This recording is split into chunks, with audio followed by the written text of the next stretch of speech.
Levi Davison is a flow artist based out of Kansas City, and I'm happy to consider him a friend of mine. This episode was long because we continually had more topics to discuss. Please let us know what your favorite part of the episode was, or anything that you'd like to see from us in the future. That could be artists that you'd like to see us get on the podcast, or different topics that you'd like to see us discuss. This is already the 5th episode, and we still have so many more artists to talk to. Welcome to the Poidcast and enjoy the episode, my friends.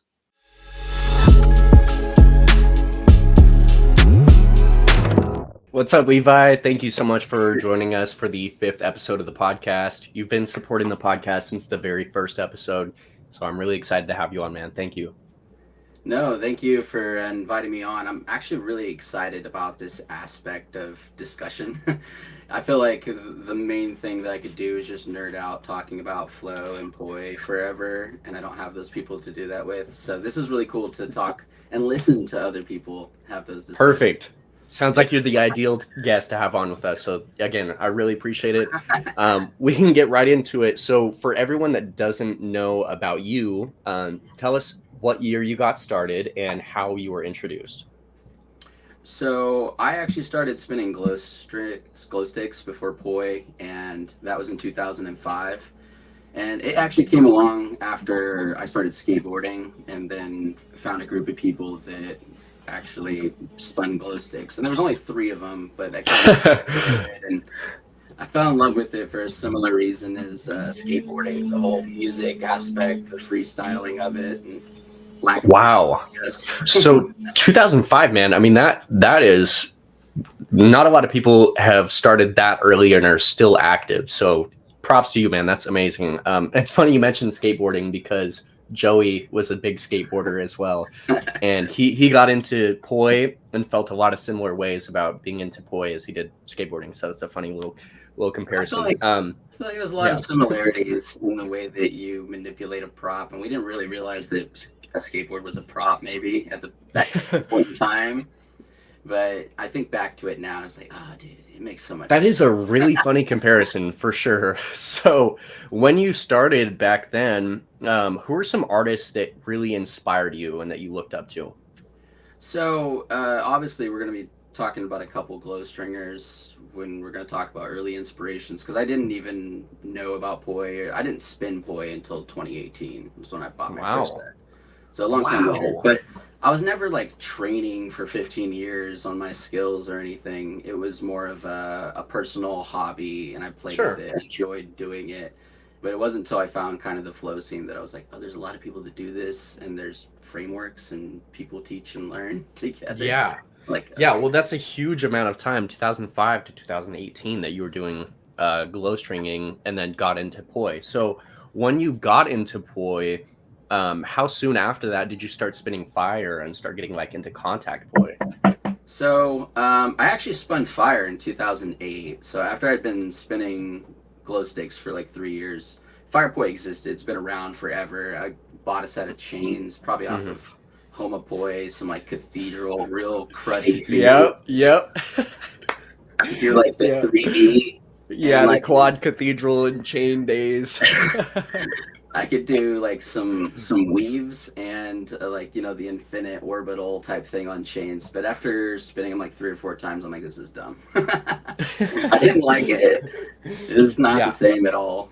I will never go back to chains. And shout out to the people that are still rocking chains, but I can't do it. I'm out. You know, I got some really nice tethers, and then I will never go back. So, so when you were getting started into poi, what was the first flow arts festival that you attended, and which one was it? ᴜᴜᴅᴅᴅ in 2019 was my first flow arts festival. I'd been to some smaller festivals before, and I've been to like regular big EDM festivals. Of course, people flow there, but it wasn't flow centric. And you know, you might hang out with someone for 30 seconds until they move off to their next thing. But that was really the majority of my interaction with other people before then. I really got to make it out to ᴜᴜᴅᴅᴅ. It's a festival that I just see is so cool. I really got to make it out. I don't know if it's on the charts yet. It's so cool. they're definitely not going to have it at the same venue, so they have to have it at a different location, and then that's a whole nother thing. So we might not have it this year, maybe next year, to be determined. I say we because I'm in Kansas, so Nice. Equilibrium was kind of a Kansas festival. That's really cool. Yeah, I definitely want to make it out to either this year or next year, whenever it happens. So that's definitely on the docket. So, yeah, I mean, on the subject of Equilibrium, you did some of the battle performance, or the battle, like the poi battle. So tell us how that experience was for you, because it always just looks so cool every time I see it, man. It's so awesome. So I'm actually a lot more shy and I have a lot more stage fright than you'd think. Going back to kind of glow stringing, actually, I started in 2005, and in 2006, I won my school's talent show. No way. Yeah, and it was kind of like me trying to put myself out there and on a stage. I had done like choir and stuff before. I was just never like super great at being in front of people, but that was a big like confidence booster. And I didn't do anything performance wise really until like the battles at Equilibrium, and I didn't know what I was signing up for. I thought we were just out there having fun, and then I realized that it's kind of like a gala thing and everybody's watching you, and I was like, great. And I'm first. Oh I my think I was god. the first or second person to go. Well, dude, you killed it. You killed it. This Well, performance that you did was so good, man. so this was last year, the 2022 one here. So I got to do it a second time. In 2019, I went out in the first round. I was up against like a liquid dancer. And I was like so hyped by his dancing. I think I kind of gave him the vote. That is so funny. Yeah, it was a lot of fun though. Nice, man. So, yeah, these battles are really cool, and there's kind of a lot of discussion about, flow arts is not a competition, and like I agree, and dancing isn't necessarily a competition either, right? It is an art form, but at the same time, it can be, and dance battles can be a really fun part of trying to push yourself, and it's a performance, and the energy is really fun. So yeah, I've just been really excited to see somebody doing it. And yeah, I mean, it just looks like a lot of fun. There's so many diverse artists that bring different things to the table based on their prop and their style and what they like to do with their prop. So Yeah, very cool to see.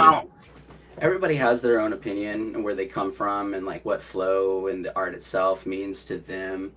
Starting with like glow stringing and coming from skateboarding with kind of a freestyle mindset. It's not about saying I'm better than you or do something better. It's like how much flair can you throw on something? How much can you kind of like blow somebody's mind or do something new or just show off what makes you you. And it doesn't have to be on like a skill level thing, but it's kind of like a fun thing. Like freestyle rappers and like dance battlers. Yes. They respect each other like none other, and it has nothing to do with I'm sending you home, Yeah, exactly. Necessarily about I'm better than you. It's just it's pushing each other, having fun, and kind of elevating yourself to a new level to try to wow the crowd. And yeah, I love that. I'm very about that. It's funny that you said that you're kind of a little bit more shy and you push yourself to do that battle. A lot of people wouldn't expect me to be like really afraid of performing as well, but I am as well. I had so much nerves going into my first flow arts performance, like my first flow arts festival performance. Man, I had so much nerves. Joey was there for me with that, and he knew that I was sweating before that. So I get it for sure. Yeah, it's not something I'm great with, and I was going to teach a little intro workshop one time.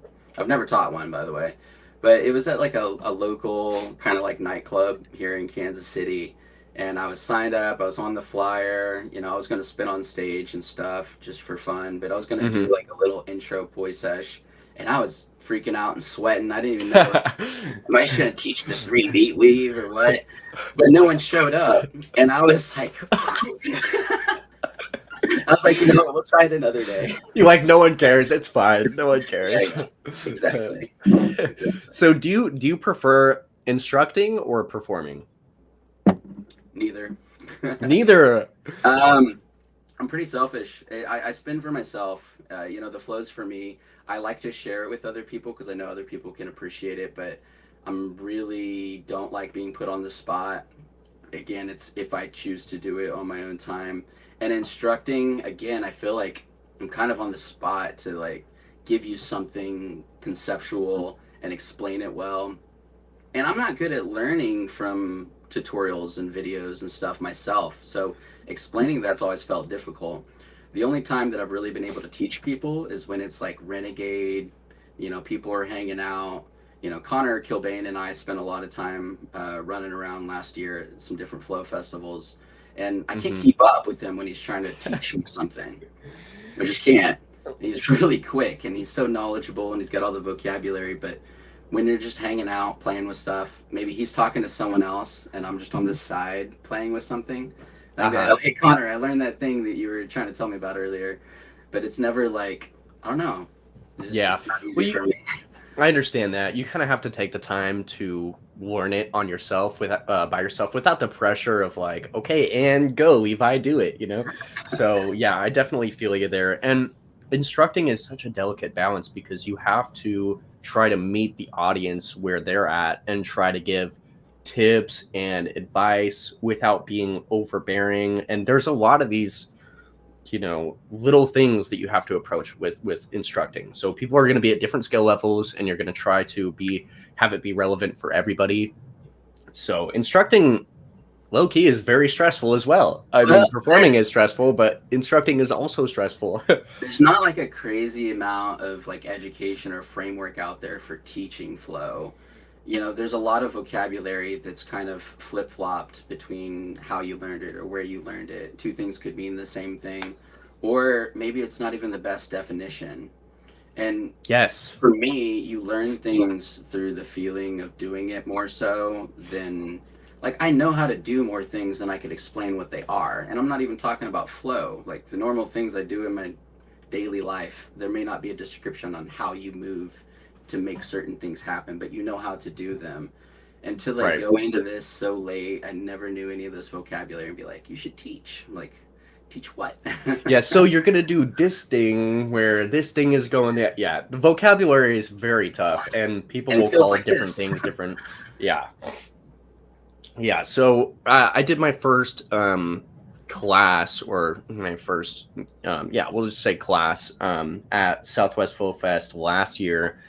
And I thought it went really well. I was just pretty much going into it freely. I mean, I just kind of wanted to gauge the audience, and it was a contact workshop, so I wanted to give people things to work on. And I tried to meet the lowest, like the basis skill level, and then kind of build from there for folks who were like, okay, I know how to do that, so let's try to give them stuff to work on as well. So yeah. Classes can be very hard, but I think it helped me to take some classes and see what the styles in which other people were running their instructing and stuff. And then I kind of formed my own way of doing that. So it definitely helps to take other classes before you're instructing, for sure. ᴠᴅᴅᴅᴅ had a really cool class that he was teaching last year. He's probably teaching it this year too.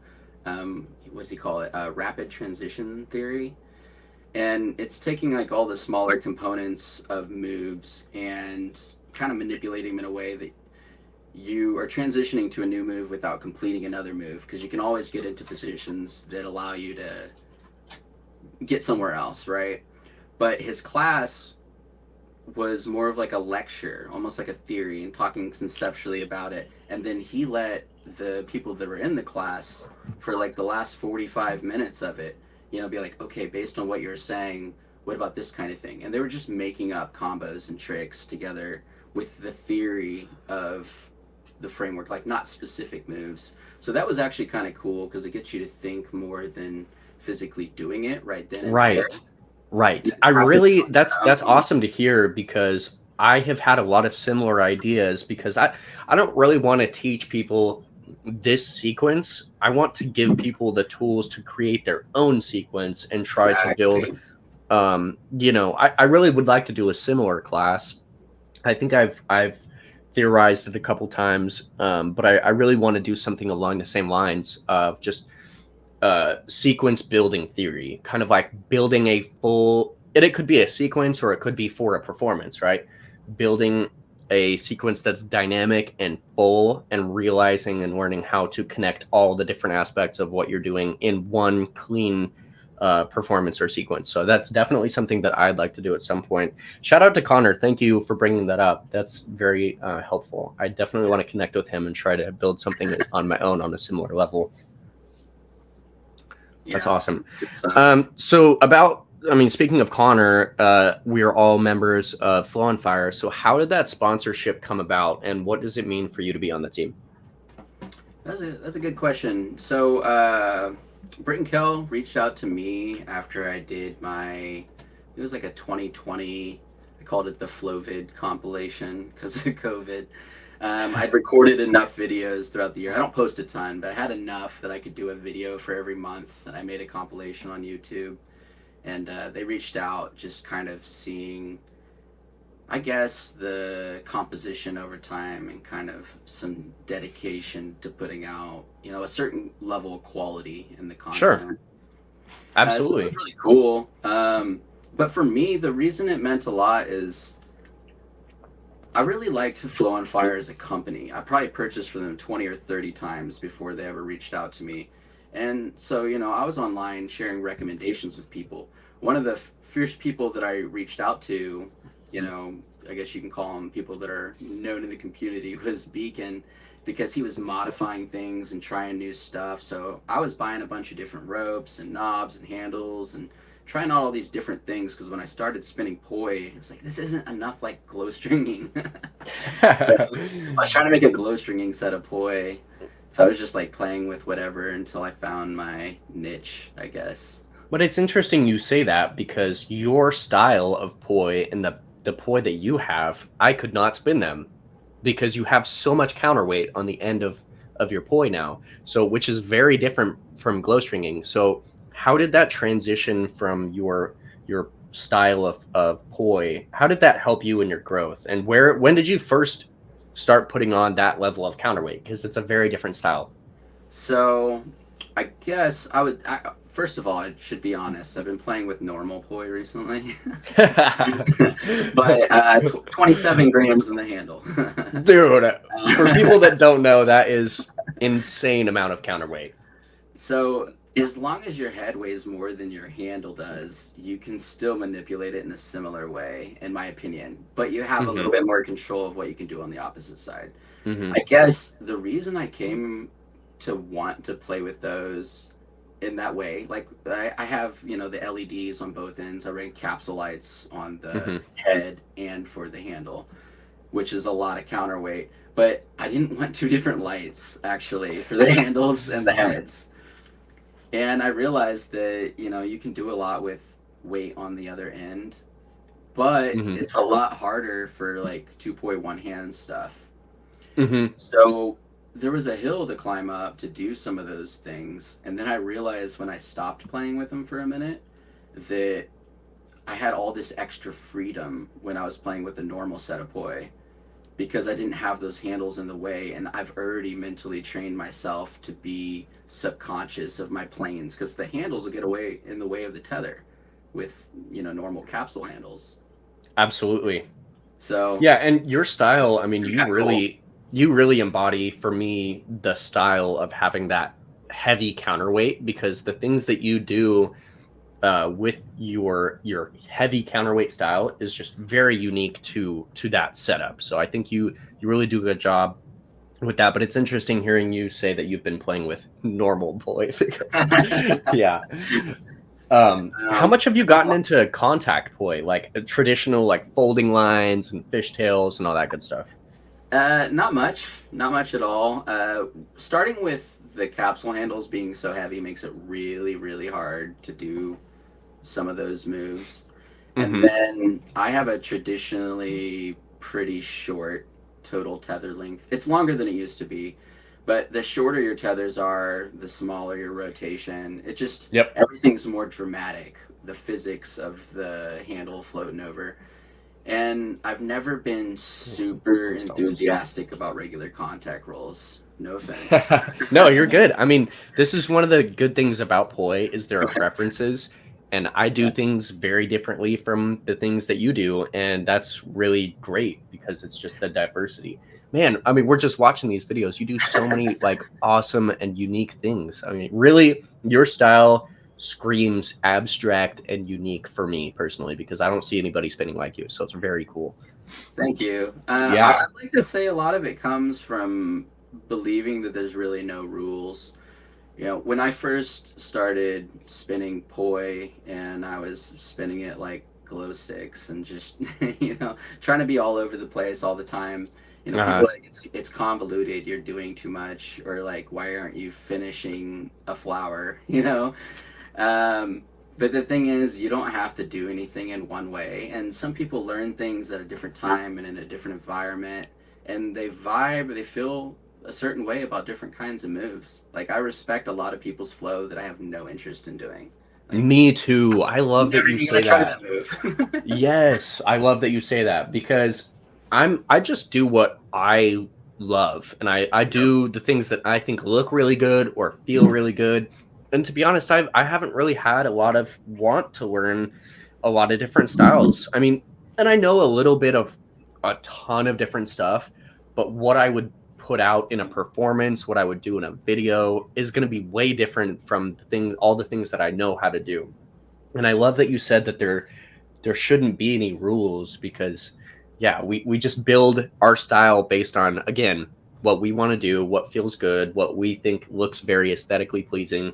So I love that you're kind of a no rules kind of guy. I mean, that's great for sure. I think that anything that you can do can be a move if you can do it cleanly and consistently. It doesn't matter what path it makes or what pattern. If you can make it match up with some timing, some transition into something else, no matter what it is that you do, if you can repeat it and do it cleanly, it can be considered a move. It may not be the coolest move, but it can be. Absolutely. That's my move theory. And you could be doing the most incredibly difficult patterns, but at some point, people are always going to have their preferences of, okay, that's very hard, but I like what this guy's doing, where it just is very, aesthetically pleasing, or it looks really good, very unique. So yeah, there's kind of that balance between doing something that's very difficult and then also making it look good, right? So I guess that kind of brings me back. We were talking about early inspirations. I never mentioned the glow stringers. So for those who know, Siphon Killer and Melvin Orc 12 were like my first two like glow stringing inspirations. And these guys are like crazy string manipulation stuff that you wouldn't even see in normal glow stringing. If you think of glow stringing, you don't see these kinds of moves. And that was what was appealing to me, is that whole, there's no rules to it. And Melvin Orc, he actually used to be, I think, like an amateur yo-yoer. So okay. He was like really good with all this different weird string manipulation that you could do with glow sticks, and no one could even touch it. That was just a niche. But right.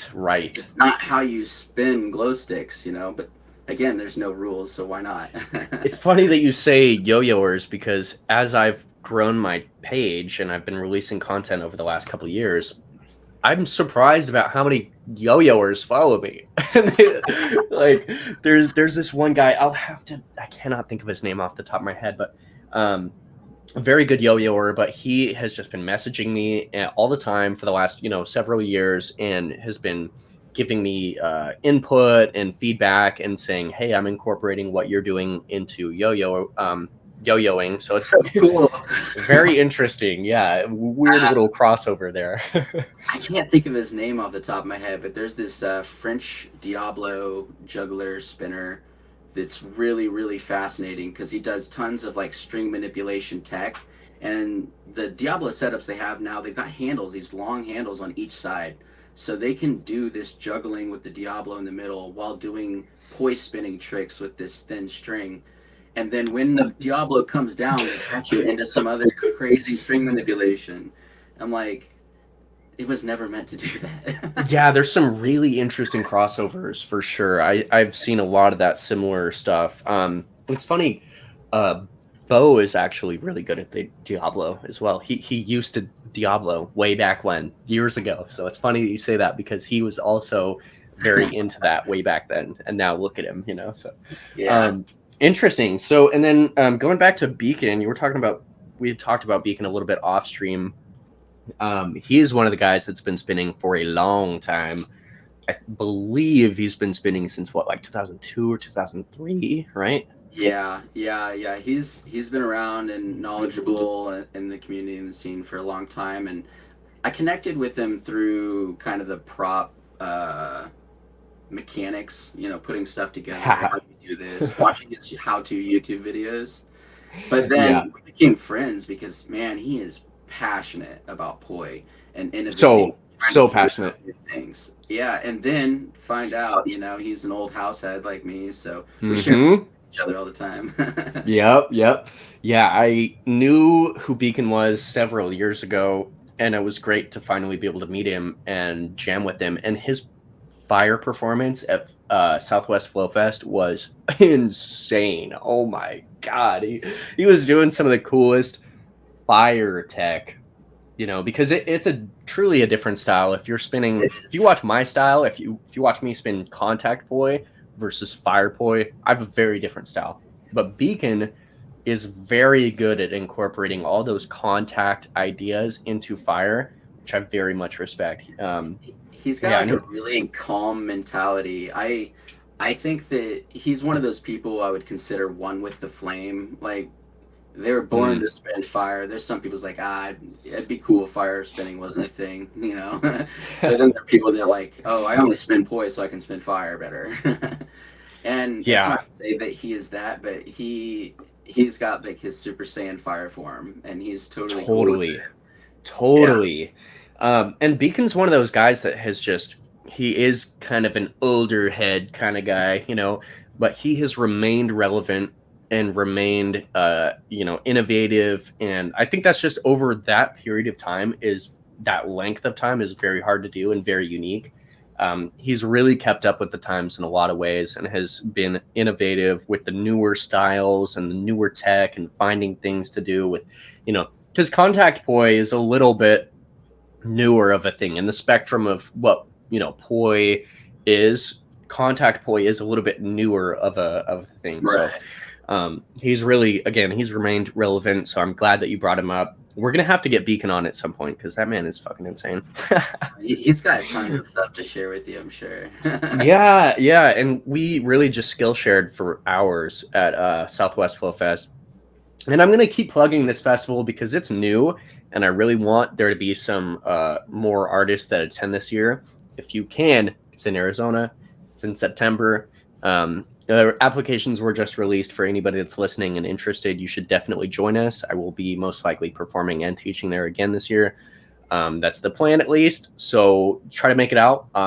It's a festival that I'm definitely passionate about. And again, we have so many great artists that attended last year. Amazing jugglers and poi spinners. So it's not even just like a flow arts thing. I mean, juggling, I would consider it to be under the umbrella of flow arts, but it is its own thing, right? Those might be fighting words. They might, I'm gonna say it. We respect you, jugglers. All right, no, we respect you. You got your own thing, all right. Last year, they had a poi takeover that blew me away. But then when you get outside the fire circle and there was like 100 and some jugglers with their fishing clubs, I'm like, all right, you guys own this area. And they're wild, and it is their, I will say that juggling, in my opinion, juggling is harder, right? Juggling is harder than just doing some flower patterns or whatever, and this is all subjective, so take it for what you will.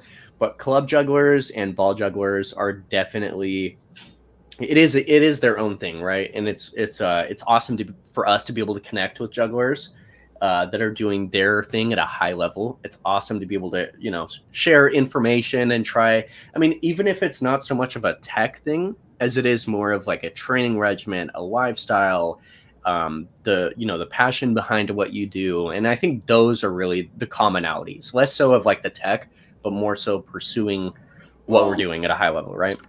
There's a huge history for juggling that goes back before tech was something where people strive to do something more and different. People are always juggling different things or different amounts of things, or throwing on a performance with their juggling.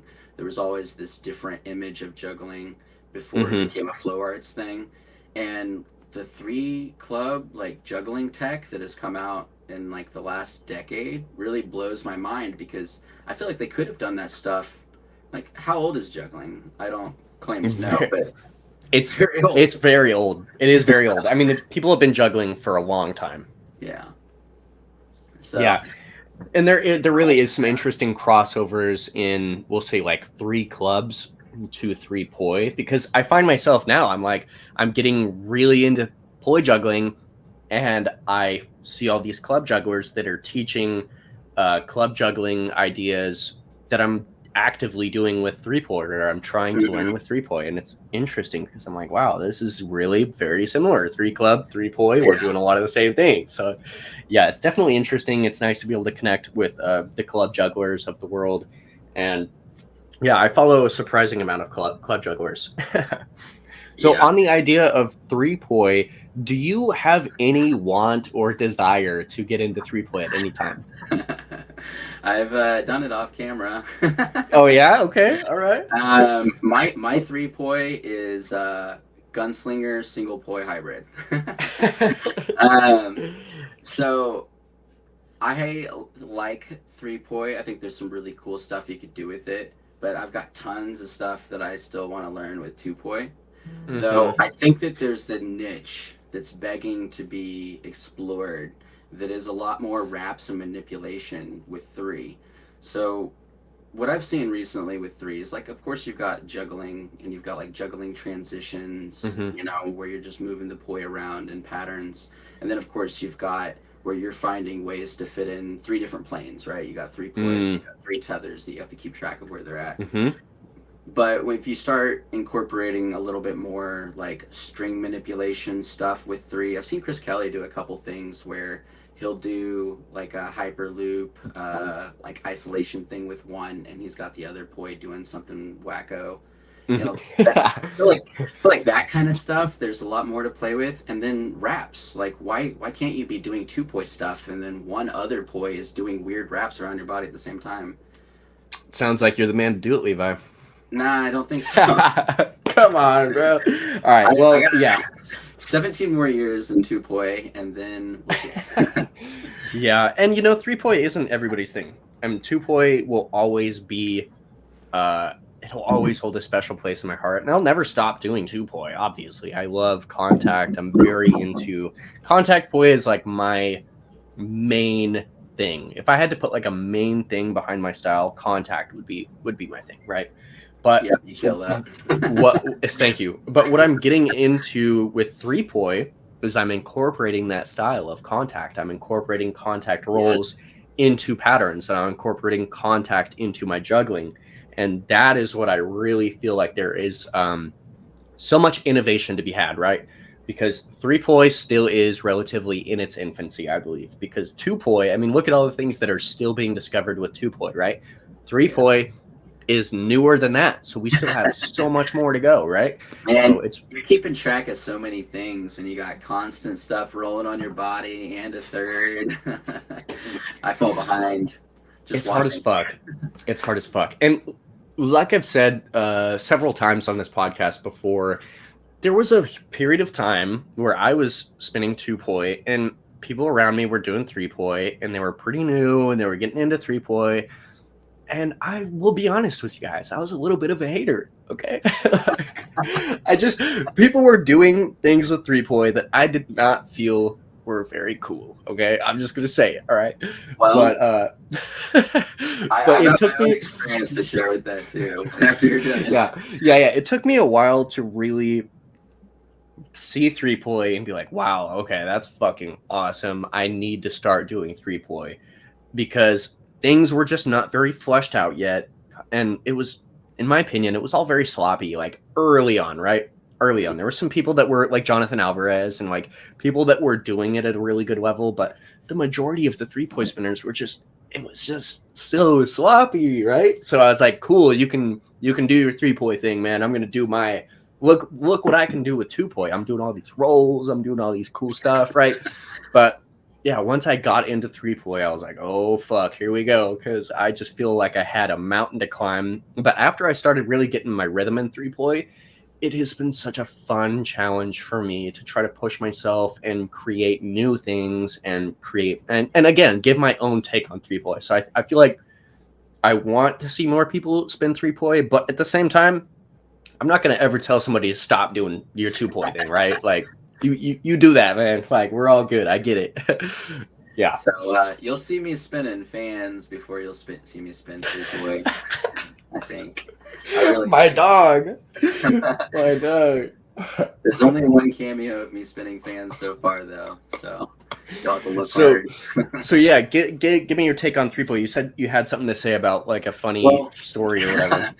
Well, not 3-point specifically, but not feeling like you liked a certain thing and choosing not to get into it purposely, which is kind of childish. But I was a child. I was like 15, so I knew of poi, like I'd seen people spin it, but knowing it was a different prop, different physics, you know, they stuck to a lot of the standard, you know, beats and flowers, and that stuff wasn't very appealing to me. So I almost was like, no, I'm never going to do a flower. Not with my glow sticks or my flow lights. Yep. And then in probably 2019, like seriously later, I realized that these flowers, as simple as they can be, are so important because there's a pathing. There's a pathing that your hands can do in addition to the poi, and you don't have to complete the flower. You can do a part of it. You know, you can you could do 1 or 2 petals. Yeah, exactly. So I do a lot of half flower stuff now because you can get into these different grid spaces. But before I'd be like, you know, I don't want to do a 4-petal anti-spin. Everybody can do a 4-petal anti-spin. True. Well, I mean, not everybody, but true. Yeah. With enough practice. Yes, absolutely. I believe that anybody could do a clean 4-petal flower with both hands, right? Absolutely. But yeah, it is a different style for sure. And I respect, again, people doing their 2-point thing, not really wanting to get into 3-point. So let's talk about practice and what that looks like for you. Do you approach your sessions with a more strict type formula of drilling, or is it more relaxed, go with the flow type sessions? How do you approach practice and training? I'm not very good with structure. Definitely more of a go with the flow. And even at that, when I spin, I'm spinning for like medication. I'm taking a flow break. I'm trying to like wipe any stresses. So, you know, that's my thing that I do on a daily basis. And if I can hit the flow state, I can reset on anything. Like I had a long day at work, spend 15 minutes flowing. I forget that my day was busy or stressful. You know, yes. But sometimes when I'm doing something, I will notice like a certain piece of what I do and remember something I'd seen or remember something I'd felt before. And then I'll want to like play with it and dig with it. And generally what that is for me is I keep the free flow going, and then I just try to find that transition into that same thing over and over again. And that's kind of how I'll play with like a certain move. But generally, I'm just trying to hit beats. I'm big into musicality. I'm just trying to do a performance for myself. I love that. With no one looking. I felt like that for a long time, and that's been my approach for the vast majority of my poi spinning career, right? I think only recently, within the last 2 years, I'd say, have I really started to take an approach with 3-point specifically, where I'm drilling the same thing for 2 or 3 hours. And I'd say the only other thing that I've done that with 2-point would be learning folding lines with both hands, because you're not just going to stumble across that shit. You know, you're just not. You have to drill it. So there's no other way. But there are some things in 2-point where you have to spend a significant amount of time learning. There's just no other doubt about it. You know, there's no other way to do it. But yeah, the 3-point juggling, I know you're not a juggler, so but for me, learning these patterns is grueling. I mean, it really just is, because I have to spend, again, 3, 4, 5 hours on the same pattern, and I come back the next day and I made absolutely no progress, and I just Or so do you that. feel. Well, I mean, dude, like, it's so I feel, or maybe the reality, but yeah, I will do these patterns for, multiple days, multiple sessions, and I'll come back the next week. And I'm like, fuck, man, I'm not any closer to being able to do this pattern. It's very frustrating. But in those times when I'm getting frustrated with 3-point and I'm getting frustrated with juggling, I just go back to 2-point and I just jam out in the same way that I've done my whole life, right? Which is very comforting. And again, I do it for the exact same reason that you were just referring to, as performances for myself. When nobody else is around, it's just me, and I have hit some of the most killer sessions of my life that have not been recorded. Me jamming for 10 minutes, 15 minutes straight of just different shit the entire time. And I try to do that whenever I'm really feeling myself and I'm in the groove. I'll just try to do different things the entire time and see how long I can be doing different things for as long as I can do it. Yeah. I will try to not repeat the same thing. It's kind of You're a fun so in the goal. zone that Yeah. you don't even have to think about it. You already know what you have and haven't hit, so it's almost natural. Exactly. I totally get that. And when you're talking about training that move and not being able to get it, for me, the thing is, the easiest way to learn it is to learn it later. So, like, try it, figure out, try to determine what the physics are that makes some certain move happen. But if you can't land it, just come back to it later. And then when you come back to it later, you can be like, why was I having so much trouble? Like, the environment, the situation you're in, how your day went. You never know. Like, you might land it the first time, and then every time after, a week later.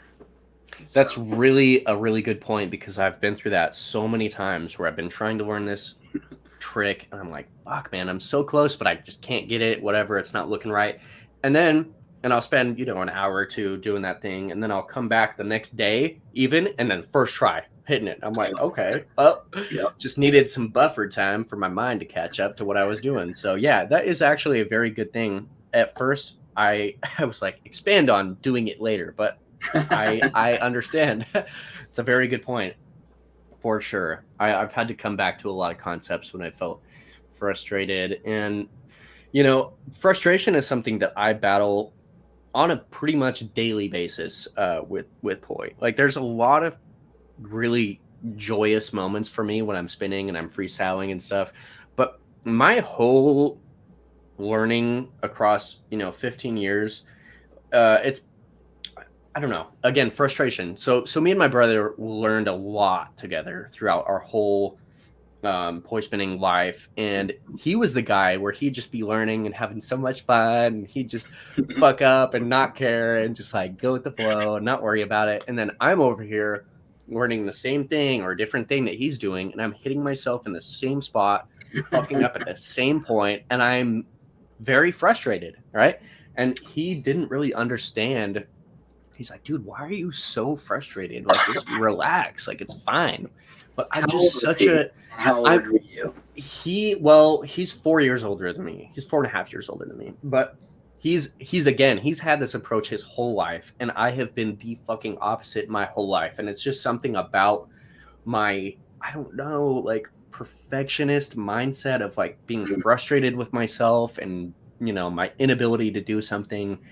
And I don't know. And it's not to say that they're not perfectionists in their own right, but I just approach it differently. And I just can't not be frustrated when I'm just fucking hitting myself in the same place and, messing up on the same thing. So it's, I try to take the approach of being more relaxed and just not worrying about it. But it's like deep in my core, man. I can't. I just get pissed. Younger brother syndrome or something. Dude, it is. It really is. I can't get over it. Come on, 4 years of development as a human.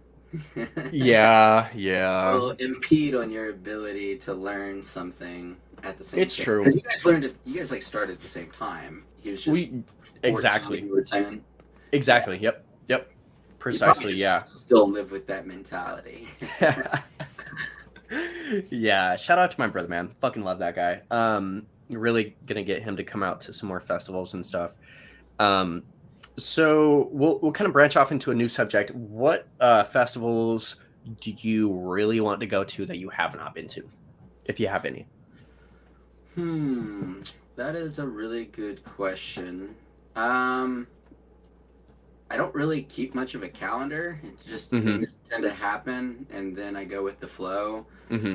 If I was to think one off the top of my head, right now, Southwest Flow Fest, because everybody's I know a lot of cool people. Yeah. But I don't know. I can't think of any that are really blow my mind. I want to experience it kind of thing. Last year I got to hit Fire Drums, which is a really, really big one. Yeah, Fire Drums is huge. I haven't.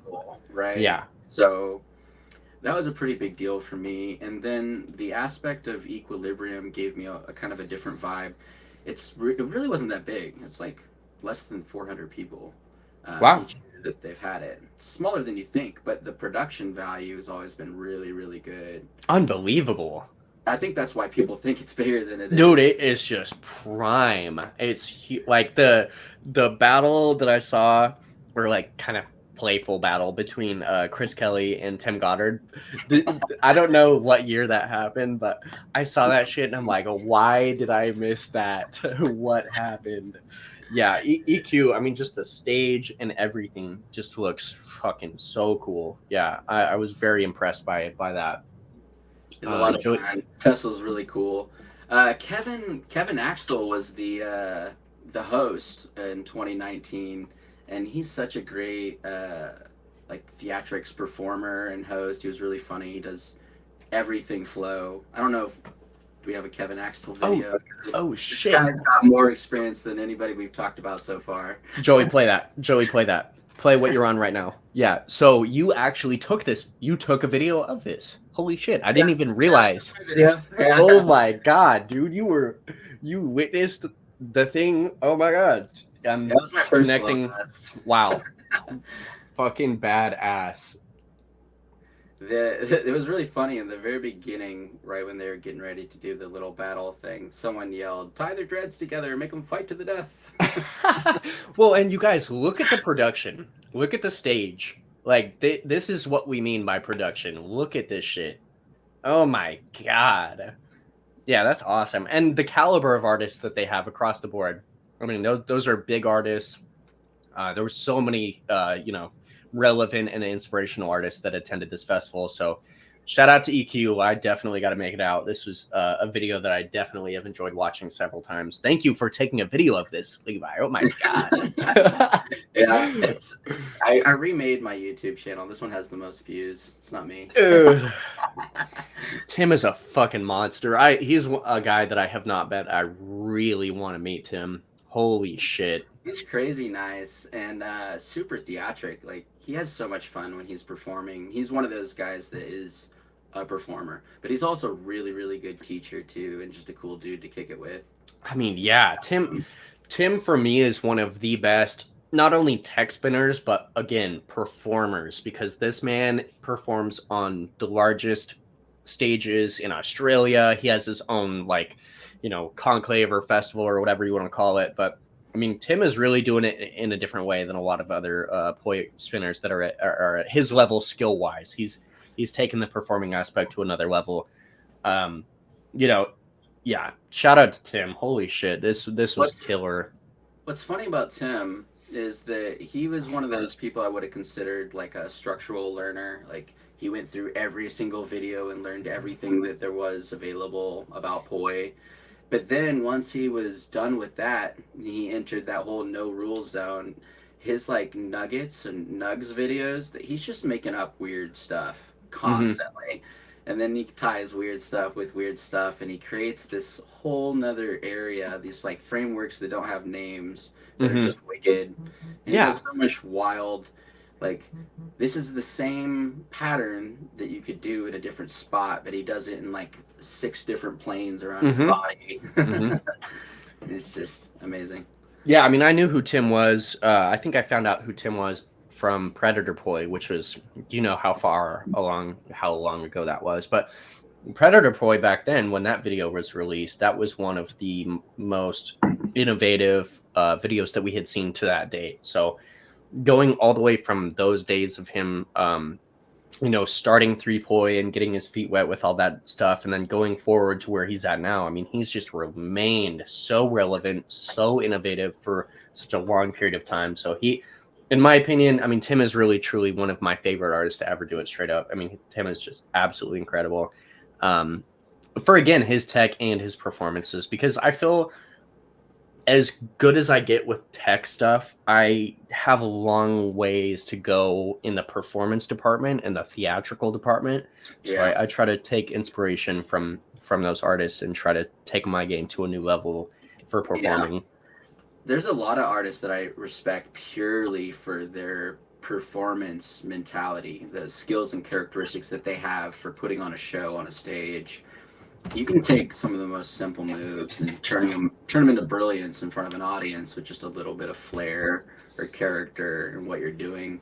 I was actually thinking about a couple of those people, and the couple names that came to mind just kind of right off the bat.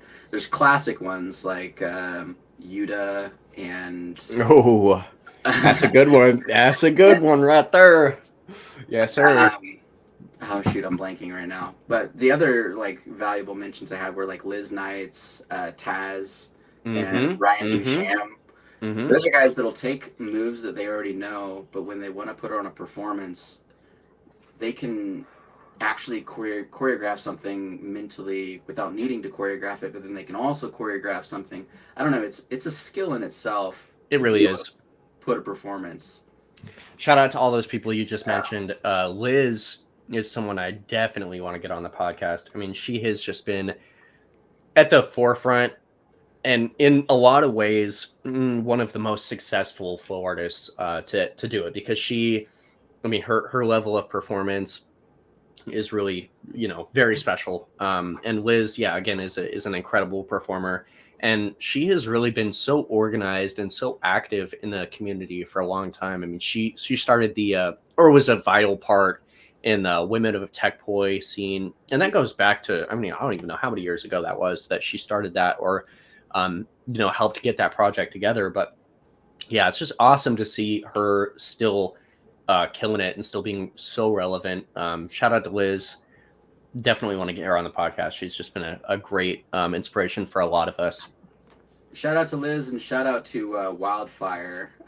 It's a smaller festival that's in her home area, Boston area.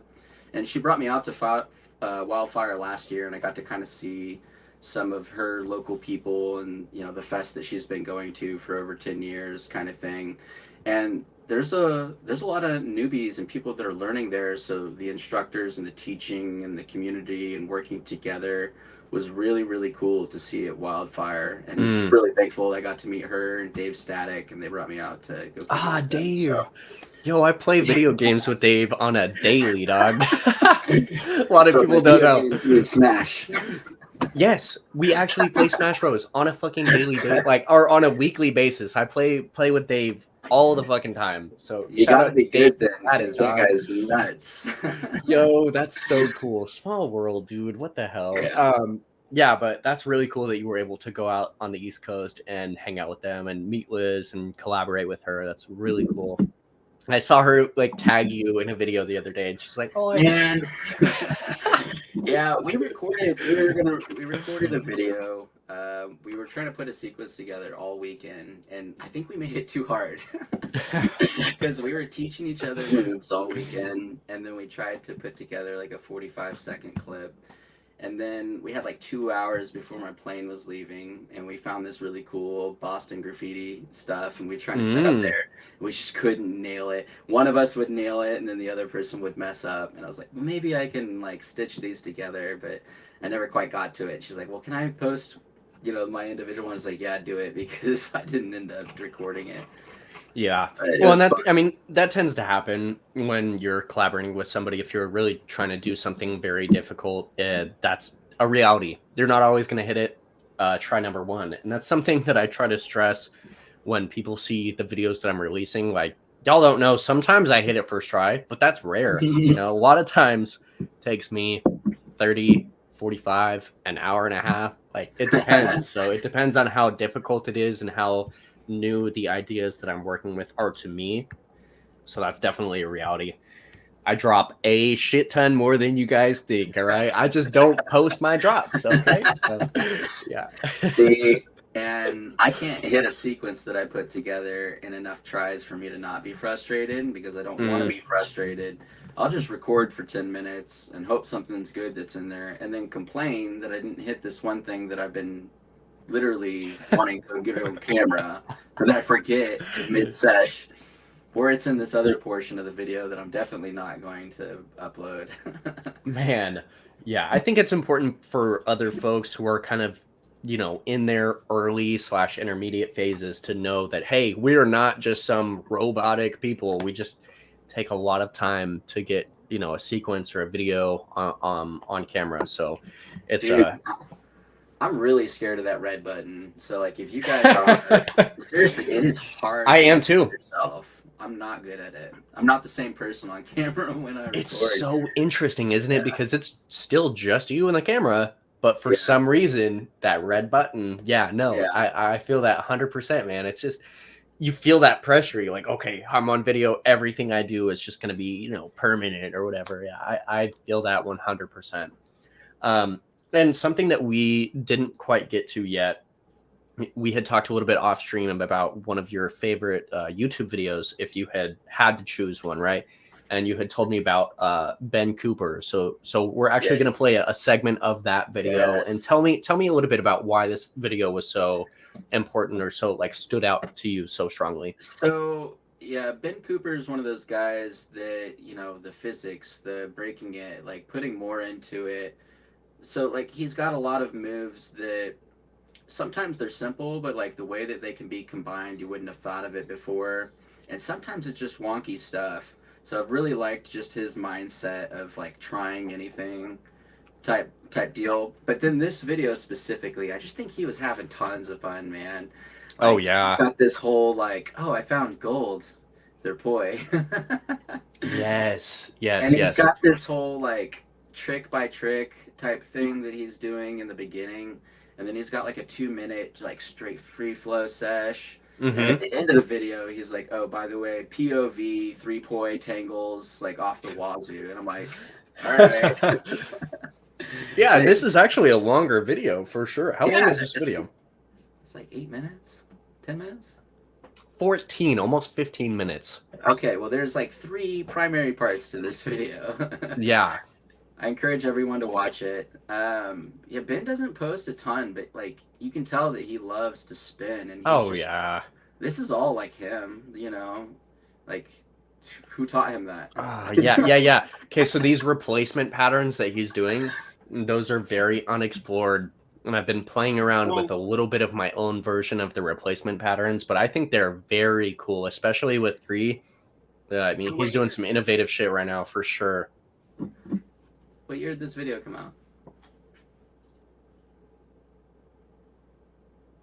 3 years ago? Yeah. I mean, dude, super relevant. To have been explored. Yeah. If you want to skip to it, the 3 poi tangles, it's somewhere near the end. It's like a POV. Like yeah.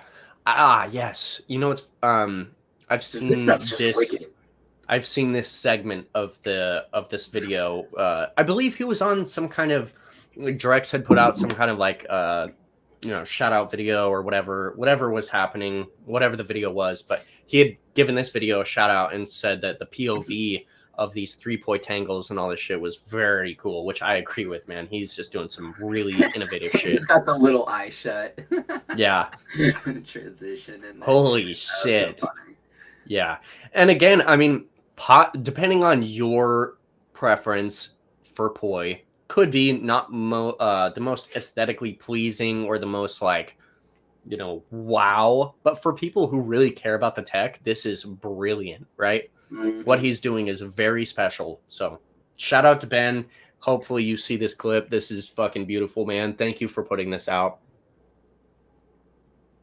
Yeah, I've seen him playing with some like VDJ visual effects where he's like DJing or doing like a live audio thing, and then Uh-huh. he's got these visualizers like live video effects that he's doing with Poi. He's like just playing around with some other stuff. So I don't know what he's doing these days, but he's experimented with some funky stuff.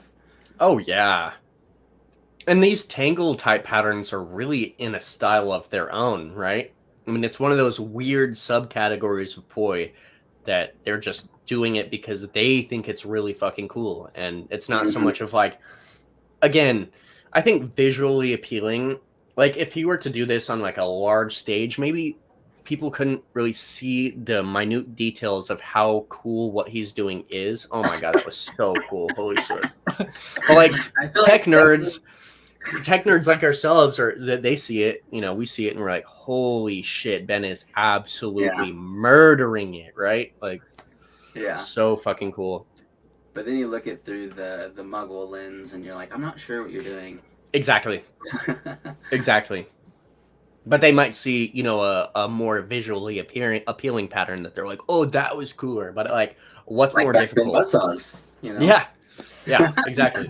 But what's more difficult, right? Is it the visually appealing pattern, or is it what Ben is doing in this video where it's the 3-point tangles and the swaps and all this crazy super tech stuff, right? So it's kind of that balance of, again, finding what you love, finding, what your style is, what you appreciate. So, and again, just doing it for yourself. I mean, it's not even so much, a lot of people don't plan on doing performances. They don't care about doing Mm. performances. They just want to do what they think is cool and find new shit. And I think Ben is just finding some crazy stuff right now. So, What is that, wow. man? He just did a 3-point butterfly where he attached two of them together, and then Yep. yeah, I don't know. What the So hell, man? this kind of does segue. We talk about everybody's got like their different niche, a different thing Uh, that they like to do, something that they decided to train, and other things they decided not to train. And we've talked about the crossover of other props, into your knowledge of just manipulating mm-hmm, objects as a mm-hmm, whole. mm-hmm, So something I'd actually thought about bringing up, and I've discussed this with a couple people, but not a large group of people. mm-hmm, But anyways, it's kind of like an analogy or concept for visualizing like an artist's history or like mm-hmm. the development on how they grew into where they're at. And I consider it kind of like a nature versus nurture type aspect, like a path that they go through with their journey. Because Interesting. everyone learns in different environments at a different speed, Mm-hmm, and kind of like I was mentioning before, like with a different lens than other people would. So, like in a nutshell, I think about like the fundamentals of flow being like the roots of a tree. Something that if you I love continue to that. flow, everybody's going to eventually get a root, and it's going to be related to the other ones because you need that root, that base, that trunk that creates the Mm-hmm, tree.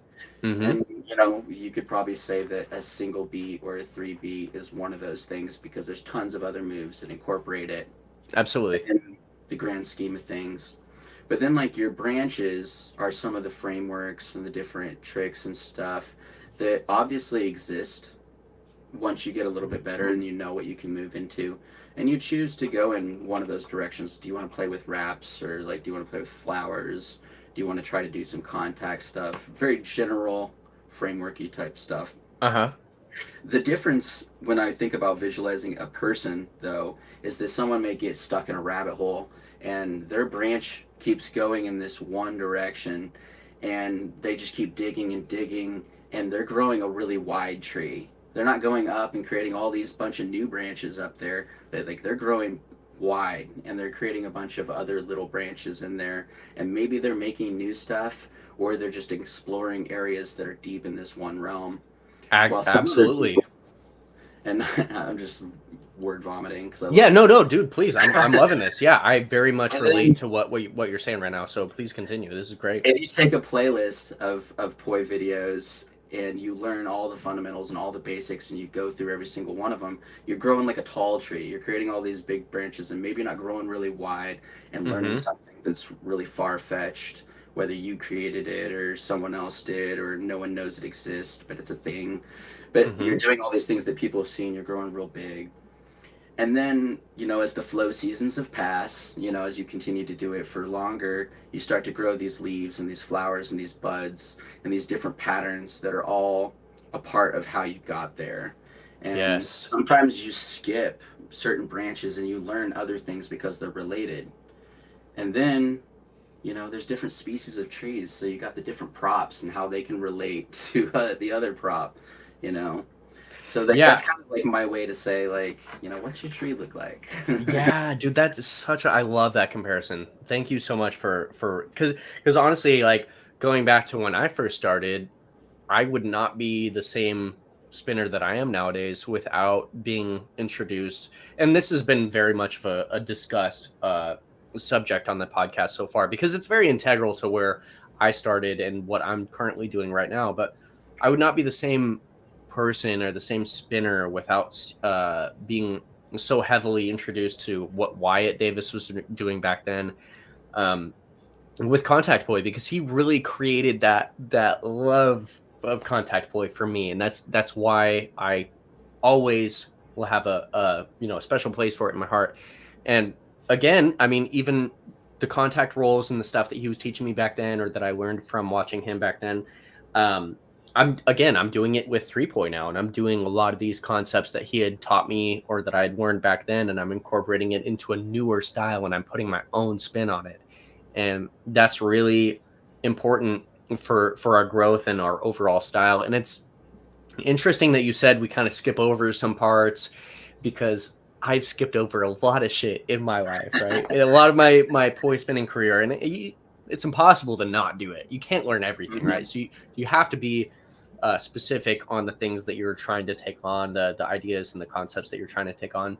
But I've found myself going way back to the beginning and learning, new things from, styles that I had neglected, like, flower patterns maybe that I had learned, but I didn't learn all of the variations or, as many variations as I wanted. And then I go back and I learn those and I'm like, okay, cool. Now what can I do with those? Now that I've learned the base pattern, where can I take that pattern? Right.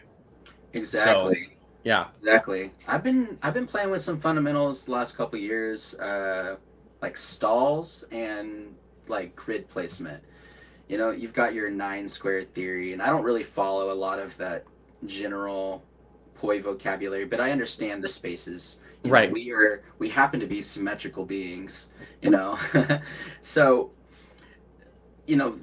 going back and like, okay, stall in every quadrant. Now stall the opposite direction in that quadrant. And then you start tying these things together, and you realize that there's timing and there's ways to get into it, and you realize that there's so many more things that are connected than you think there are. Just absolutely getting into this 2D place. If you're only thinking about those 9 points, like you can hit those points, but then look at it from a different view, like a different door, do it 3D, but you can still be in the same place in the same timing, but you're following a different path. So like, there's so many things that connected later on from thinking about very, very simple things. And, this is kind of something that I've been meaning to bring up on the podcast, but it seems like a good time to bring it up. As far as like the amount of things that we know and kind of where to direct your attention and where you naturally get like more involved in specific concepts that you see there, like, oh, that stands out to me, I want to incorporate that into my flow, is no matter any number, no matter how large it is always going to be closer to 0 than it is to infinity, right? And I believe poi in a lot of ways embodies that, because there's an infinite number of things that we can do with poi. And I feel like that's one of the really awesome things about what we do is there's always new things to learn. Doesn't matter how long you've been doing it, if you are the best of the best or whatever, right? There's always going to be something that you don't know how to do, and there's always going to be something that other people are doing that you're like, wow, that's awesome, I've never even thought about doing that before. So really speaks to the individual mindset of approach and the way that each of us approach our style in our own ways. And I feel like you get to a certain level where you're going to have a style that nobody else has your specific style. So it's just great to see. Yeah, and thank you for bringing up that tree, because that's a I feel really like, good visualization of yeah, yeah, that's awesome. yeah. What kind of tree are you? Man, my Actually, tree, it's funny. One more thing about the tree is because once it's a I wispy learned blue all color. these, like I was really into 3D, I was really into weaves and manipulations and all these things. And then I got into Contact Boy, and Contact Boy dominated, all the things that I learned for the next several years, right? So it kind of, I branched off into a point where I wasn't learning any more like spinning patterns, but I was just learning more tosses and contact and incorporating them into a new style. And although I still had the building blocks of the flowers and the weaves and 3D and all this stuff that I kind of came up on, but it just gave me the tools to be expressive in the way that I really wanted to be, Exactly, exactly. So maybe your tree looked like maybe someone else's tree initially in the beginning. So you Yeah. found that niche, and then that's when your tree started being weird. Yeah, exactly. And You know, I developed some this trees taste. grow in the desert, man. It's true. It's true. I developed this taste for density and for me to always being like not wasting a beat. And I've talked about this again several times throughout the podcast, but I really try to stress the importance of creating a full style. And I mean full as in like we are constantly throwing in new things, and we're trying to flow between different things that we know how to do just simultaneously all the time, right? And I again, one of the reasons that I love Connor's style so much is because he really embodies that style of just Mhm. trying to have a full uh, style in a lot of ways. I mean, very dynamic and incorporating a lot of different ideas throughout the He entire just segment. he just absorbs poi information. Dude, he really So does. if you say something related to poi near him, he has learned something new. Dude, for sure. Um, okay, so we'll kind of transition to a new subject. Who are some of your favorite artists in the game right now? Like, and I'll give you a second to think about it if you have to. I know this is kind of Um, putting you on the spot right now, so take your yeah. time. Well, I mean, it's always something to kind of have. There's always those people that you look forward to seeing their videos from. The people that have already been mentioned, but Austin Witherspoon. I mean, he's not doing a lot, I guess, right now, but he meant a Taking a little lot break. to Hmm. me, to getting into the style that I like. And it's so funny because he's doing like wire wrappings and stuff, but dude, he's still got his flow. Like he is still killing it. And Dude, you got absolutely. like Joey, doing just a couple years of poi, and then him having a really good mentor and stuff in yourself. Like it's like Austin practicing all this poi and all this whack tech made him the creative jeweler that he is now. It's Mm. so crazy. So like I've had a lot of respect for him as a person and his creativity, and he's such a cool dude. So Yes, I love that you always bring up inspired Austin. from him, even if he hasn't posted a video in a while. Yeah, and that we go through times where we take Yeah.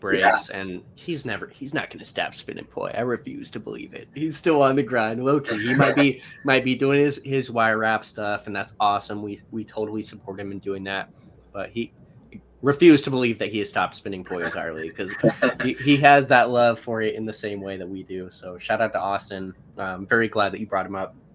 So Anybody else that that's screamed like is kind of in your forefront of the mind that you thought of? So I guess new inspirations right now, and this actually goes back to an old inspiration, and it's a glow stringer. But Hmm. Hector Garcia, he was one of the first glow stringers that I saw on a YouTube video. This was before Facebook and Instagram and everything, Hmm. so that's where you got to see content back in the day. And he had this like I don't know, it was like a parking garage or something video, and he just blew So me cool. away with some of the whack tech that he did. And I feel like he's been posting more again recently, and he's actually reinvigorated me a lot to get back into some glow stringing style. uh, Nice. Him and Dibs and Aqua. So I got to meet Dibs and Aqua at Fire Drums last year, and I don't know. I felt like I had been a stringer the whole time, but I kind of had felt like I was, a traitor for going to the poi. But then they That's right. accepted me, and I was like, you know what? The roots still love me, so I've been spinning some strings more these days. Nice. Well, and again, I mean, going back to the whole, tree thing is, you Yeah, have these roots of glow stringing, so it's your style is inevitably going to look different than, mine or whoever else because you have all these different influences throughout your whole life and kind of the way that you incorporate these different styles. So yeah, Hector Garcia, shout out to him. Hopefully y'all can find his page on Instagram. He has been posting more. I actually am familiar with this artist. He's been killing it. So thank you for bringing him up as well. And it definitely pays homage to your beginnings in a lot of ways, for sure. I agree. Thank you. Yeah, that's awesome. So Okay. Yeah. Yeah. Go ahead. Go ahead. I was gonna say, well, I have a question for you, actually. Yeah, sure. Please. Hey, we've talked about me enough, so I'll put it on you for a moment. I wanted to ask when you found out that you were really passionate about poi and what does it mean to you? I'd like to say we all can say it's like, I fell in love with it the first time I spun or the first time I saw it, but when did it become true love, and why? Like, what was the importance of it to you? Because you've been spinning forever, so there's no way you I've can been say you spinning. don't love it. Yeah. Spin it for a long time. It was one of the things a lot of people know this about me, but it was my first love and passion. It was my first artistic outlet. It was one of the first hobbies that I was like, whoa, this is really cool. And I immediately felt drawn towards it in a lot of ways. But over the years, because I started very young, but I had a lot of time back then, because I was a kid, so I had a lot of time for this, and over the years, I really kept learning more, kept pursuing it, kept doing it in my off time, and for the folks who have listened to all the episodes, you've heard me say this before, but poi was always there for me in like all the hectic and bad times in my life as well as the good times. It was always something that I could always fall back on. It was always a stress reliever. It was something that I could push myself in. It was something that I could grow in. And I want to say, I mean, if I had to really pick a time where it really became a different level of pursuit, it was probably around 17 to 18. So I was probably like 7 to 8 years in at that point. But I really just, I don't know. It was just something so different about it where there was so much room to grow, right? It was not, yeah, Joey's playing a fucking old ass video, dude. This is like grainy as hell. But I think I was like, what, 17 in this video? I don't even know. But I was doing a lot of the same stuff that I still love to this day. I'm doing a lot of, like behind the back stuff, what I like the tech that I still do to this day. And I was a little dabbling into contact. I was not where I am now. But yeah, man, I don't know. I think at some point in my life, I realized that I can really do a lot with this and I want to take it to the next level. And I've already spent so much time doing it. It's like, I would be a fool for giving up on it now. Why not Right? marry it? Exactly. So I've been thinking about this the last couple years. I joined Flow and Fire in 2021. And that puts a little bit more of a light on you, and it makes you want to post for people. When they appreciate you and give you the dopamine hit of saying, "Oh, that was an amazing video." That stuff feels great.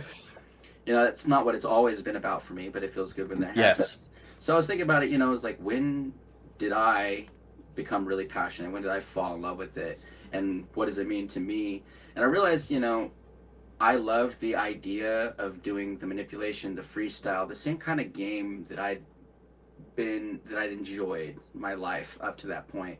But when I fell in love with it was when I realized that poi and like flow arts, object manipulation is a form of growth that is almost like a language that you can speak with your own body. Yes. Little things that you do in life, people don't congratulate you or give you kudos for. Sometimes I find myself not having the ability to go to the grocery store, buy myself food, and cook a meal. Right. And sometimes I'm really proud when I can do that. Right. You know, but no one's going to say, hey, good job. You made food today for yourself. I did too, actually. So it's not that big of a deal. But, you know, in work, in life, any little thing, like you don't always get the kudos, but poi, the growth, learning a new little trick will instantaneously and always tell you that there is room to grow. There's always something more to grow from. And by the way, good job for doing that, dude. You know? Yeah. So I love that you brought that up because I didn't release videos for a long time, right? I did not do it for that reason. You know, I just didn't. So when I started releasing videos, I kind of had the idea of like, I've gained knowledge and inspiration from all these people that were releasing videos back then. And it would just be a shame if I didn't put out what I'm doing for other people now, right? Because I feel like I had gotten to a level that I'm like, okay, what I'm doing is just straight up really cool, and I have to be able to like put out videos for not only for myself but for the people around me that really want to learn the things that I'm doing or take inspirations from the things that I'm doing. So I felt obligated to start putting out videos because I had gotten to that level where I'm like, fuck, dude, people, if you care about poi and you love poi in the same way that I do, check out what I'm doing, dog. This is, you know, a new cool thing. I'm putting my own spin on it. So, and just one more thing on the whole like kudos thing and you know, getting praise and whatever. Like, I've had so many moments throughout the years, specifically in the last couple of years, where I've done something that I'm like, I finally fucking did it. Like, I did it. And I have had moments in the studio by myself where I've done a pattern and I've literally become emotional and like cried because I'm like, I finally did what, you know, I finally did it. I finally did it. And I'm like, it doesn't matter who sees it or who knows that I can do it. Like, it's for me, bro. Like, seriously, I'm very proud of myself. And you have to have that level of internal satisfaction and not relying on, you know, how many comments, how many likes, how many views the video gets, but like simply being proud of yourself for learning what you did. And if you don't have that level of you know, confidence and that level of like praise for yourself, you know, that's crucial. It's very crucial for you, you know. And I think that's what I want people to know is that flow is really great for yourself, and it doesn't have to be for other people. Performing's great, teaching's great, but that doesn't have to be your career. It doesn't have to be your mentality. Making a new video doesn't have to be it. Improving yourself, being able to improve your own skills without having that camera on you, without being gratified through the, you know, social endeavors, can be really, really satisfying in its own. And it's, you know, there are some people out there that are experiencing mental health issues because they're putting too much, I don't know if it's like hope or something, that like because people like what they're doing, that they want to make people happy online. And you should focus on yourself, focus on your prop, on your performance for yourself a little bit more than on other people. And I just want people to know that you don't need somebody to see that video to be proud of what you've done. And even over the last several years that I have been actually on my content grind and I've been putting out videos, I've had a lot of different types of struggles than I used to have, because back then it was just me. Wasn't fucking putting out videos. I didn't care. Nobody was seeing what I was doing other than my friends. So there was no pressure. There was no like social pressure to be doing different things all the time. But now I find myself, when I'm recording a video nowadays, I'm like, okay, well, I have to be doing new patterns, new things, new flow all the time, new things, you know, constantly. And it's been a lot of pressure for me. And I feel like I have to. A little bit of fun out of it. It does, man. It does. And I have to approach my sessions with the idea of either I'm working on one specific thing, I'm drilling or whatever, or I'm just going to flow and get into my really creative state. And then just the new things will come, and not be worried about, oh, I have to be doing a new video. I have to be doing a new idea. Like, it's just not good for your relationship with poi, in my opinion. You really have to have that level of appreciation, aside from fucking social media and all that shit. You have to just find that space for yourself, you know? There are some people that were born to be in that environment, and nothing against that because I entirely support them. But I just want some people that strive to do that to know that there are other things that you can do in life as a career, that doing flow or flow arts or playing with a prop can be infinitely more productive for you And if you just rewarding. focus on, yeah, rewarding for you if you're not so worried about what other people think. Yeah, yeah, absolutely, man. Well, dude, this has been such a good episode. I'm really glad that we were able to like get into all this, personal development as well as people that we respect and artists that we look up to. Um, Again, this has just been a great episode. So I feel like you had a lot of really good comparisons and a lot of really good things Thanks, to man. say. I appreciate your input and all the things that you had to say. Do you have anything to like close it out or wrap it up with? Anything else you wanted to say that we didn't cover? Man, I appreciate you and the crew behind the camera, Joey. Joey. Everybody's been watching. Yo, throw some comments on there, guys. Like, tell us. I mean, I know that I want to put like 6 comments on every video because I want to talk about time from the sidelines. So share your thoughts. Let's go. Yeah, So, really appreciate you, Levi. Make sure to follow him on Instagram. Yeah, Joey's so quick with the tags, dog. Or give this man a shout out on Instagram. Give him a follow. Keep up with his content because even though you're not releasing videos like necessarily every week, you're doing a lot of really unique shit that I very much appreciate, and I love seeing your style and your thank take you. on Poi. So, yeah, man. Again, it's been great. Thank you very much for coming on the podcast. I think we can wrap it up. This has been a long and fulfilled episode. So, yeah, man. All right. Peace out, y'all. Have a good week. I hope you enjoyed the episode. We'll see you next time, all right? Love you all. Peace out, Levi.